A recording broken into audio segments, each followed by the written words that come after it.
नमस्कार। उत्तर प्रदेश के मुख्यमंत्री योगी आदित्यनाथ ऐसे ही लोकप्रिय नहीं हुए। जनता दरबार में हमेशा लोगों की आवाज़ सुनते हैं और उनकी समस्याओं को तुरंत निस्तारण कर आदेश देते हैं।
स्टार्ट हो चुका था, करीब 5 से 6 मीटर की खनन उस पर हो चुका था।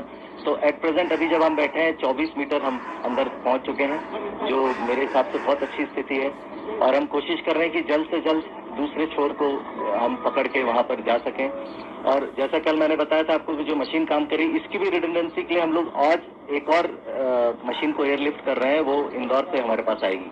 तो वो कल सुबह तक पहुंच जाएगी, ताकि इसके पीछे अगर बीच में मान लीजिए ये मशीन रुकती है तो हम उसके सहायता से हम आगे का खनन कार्य कर सकते हैं। अगर आपको कुछ पूछना है क्वेश्चन हुआ है क्या सर? बिकॉज अगर रेट देखें तो लगभग 24 घंटे में लगभग 22 से 24 मीटर 1 मीटर पर आवर जा रहा है। ये क्या शायद बीच में? देखिए, इसकी प्रक्रिया ऐसे होती है कि 6-6 मीटर के पाइप है, पहले हम उसको अलाइन करते हैं मशीन के ऊपर में और उसको फिर पुश करते हैं। उसके अंदर एक ऑगर होता है जो अंदर से खनन करते हुए पीछे मलबा को फेंकते जाता है। लेकिन ये जो प्रक्रिया है इसमें ज्यादा समय नहीं लगता है, लेकिन जो पूरा आपका पाइप है उसको जब हम लाते हैं मशीन के ऊपर बिठाते हैं, उसको अलाइन करते हैं, क्योंकि पहले ऑलरेडी कुछ पाइप आगे जा चुके हैं, अलाइन करते हैं, फिर उसकी वेल्डिंग करते हैं। सबसे महत्वपूर्ण चीज है वेल्डिंग।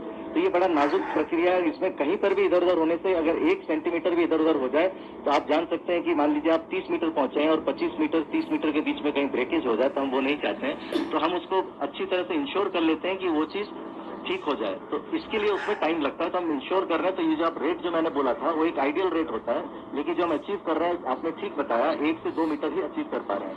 देखिए, हम कोशिश करते हैं कि शुरू में ये स्पीड कम होती है, जैसे जैसे हम आगे बढ़ते जा रहे हैं स्पीड ज्यादा हो जाएगी, वर्कर्स को ज्यादा एक्सपीरियंस हो जाएगा। और जहाँ पे जो वेल्डिंग की प्रक्रिया चल रही है तो हमने इंश्योर किया है कि 4 से 5 वेल्डर एक साथ कार्य कर सकें, कुछ कटिंग हो तो वो भी हो सकता है। तो साइमल्टेनियसली सारी प्रक्रिया एक साथ। जैसे मैंने आपको बताया करीब हमने 24 मीटर की दूरी ऑलरेडी हम उस पर पहुंच चुके हैं, तो हम 30 से 35 मीटर और हम अंदर जाएंगे तो हमें ब्रेक थ्रू मिल जाएगा। लेकिन हमारा होपफुल ये भी है, यू नेवर नो, उसके पहले भी शायद हमको ब्रेक थ्रू मिल सकता है, क्योंकि उस साइड जो फंसे हुए मजदूर हैं, हमारे भाई हैं, वो एक एस्टिमेटेड डिस्टेंस बता रहे हैं कि वो यहाँ पर खड़े हैं, लेकिन हमें एग्जैक्टली नहीं पता पड़ पा रहा है कि वो एग्जैक्टली कहाँ पर है। एक जो चेनेज होता है उससे हम अनुमान लगा सकते हैं कि वो करीब हम जहाँ खड़े हैं वहाँ से 60 मीटर है।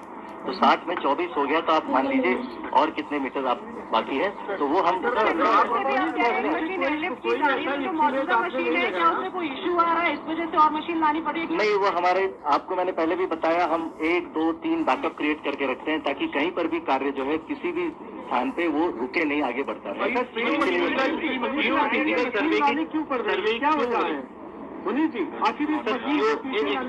जियो सर्विस जो हो रहा है वो किस लिए हो रहा है? जियो फिजिकल एसेट। देखिए, कंटिन्यूसली जब इस तरह के कोई भी कार्य होते हैं तो हम उस कार्य को और अच्छे से कार्य कर सकने के लिए हम साथ में सारे तकनीकी एक्सपर्ट बुलाते हैं जो हमारे साथ अभी मौजूद है, जैसे मैं पिछले 2-3 दिनों में बताया, और वो कंटिन्यू अपना कार्य कर रहे हैं कि इसको और कैसे बेहतर किया जा सकता है या और कोई उपाय है कि नहीं। Plan A, plan B, plan C कहीं फेल होता है तो वो उसको हम आगे एक्सप्लोर करते हैं। पहले से भी करा रहे हैं, उसको और इन्फोर्स करने के लिए जो हमने एक स्ट्रैटेजी ली है उसको स्ट्रैटेजी सही जाने उसको री इन्फोर्स करते हैं, ताकि ये ना लगे हमको बीच में कि जो हमने डिसीजन लिया है, जो हमने फैसला लिया वो गलत साबित ना हो। तो इसको हम री इन्फोर्स मशीन चल रही है, आप यहाँ से आवाज भी सुन सकते हैं, जो कंटिन्यूस आवाज आपको सुनाई दे रही है मशीन की। दूसरा एक और इसमें बड़ी टेक्निकल और बड़ी नाजुक चीज होती है कि ये मशीन डीजल से चलती है और वो इनक्लोज्ड एरिया है, तो वहां पर हमको बीच बीच में उसको वेंटिलेशन के लिए भी आप देख रहे हैं कंप्रेसर चल रहा है और उससे वेंटिलेशन भी की जाती है, क्योंकि अंदर जितनी जो मशीनें चलती है जनरली डीजल की नहीं होनी चाहिए, लेकिन जो चल रही है वो डीजल की है, हमको मजबूरी में वो चलाना पड़ रहा है और उसका वेंटिलेशन भी कंटिन्यूसली करना पड़ रहा है। तो जब वेंटिलेशन होता है और जब मशीनें चलती है तो अंदर एक वाइब्रेशन क्रिएट होता है, उससे भी अंदर का जो इक्विलिब्रियम जो अभी तक बन गया है उसकी भी विस्थापित होने की समस्या या संभावना उत्पन्न हो सकती है। तो वो भी हम ध्यान में रखते हुए, जो आप स्पीड की बात करते हैं, ये सारी चीजों को ध्यान में रखते हुए हम एक ऑप्टिमम स्पीड में चलने की कोशिश करते हैं। उसमें कोई हड़बड़ी नहीं चाहते हैं, क्योंकि यहाँ पर 40 जानों का आखिरी सवाल एक आखिरी सवाल पूछिए, उसके बाद एसोसिएशन के प्रोफेसर अर्नोल्ड ने मैसेज किया, वो कह रहे हैं कि हम स्टैंड बाई पर हैं, क्या उन्हें यहाँ आने के लिए कहा गया है? अभी हमने किसी भी इंटरनेशनल एजेंसी को यहाँ आने के लिए नहीं कहा गया है। हमने सबसे बात जारी है और सबको हमने तैयार रहने के लिए बोला है। धन्यवाद। देखिए, जो अमेरिकन ऑगर मशीन है, जैक एंड रिग जो मशीन है वो बहुत हाईली एडवांस मशीन है, जैसा कि बताया गया था, और अभी उसका काम भी फुल स्विंग पे चल रहा है। और अब तक की जो लेटेस्ट अपडेट है वो ये है कि 4 पाइप्स जो है वो इंसर्ट किए जा चुके हैं और 5th की वेल्डिंग चालू है। तो इसी से हम कह सकते हैं कि ऑगर मशीन जो है अच्छे से काम कर रही है, सक्सेसफुली काम कर रही है।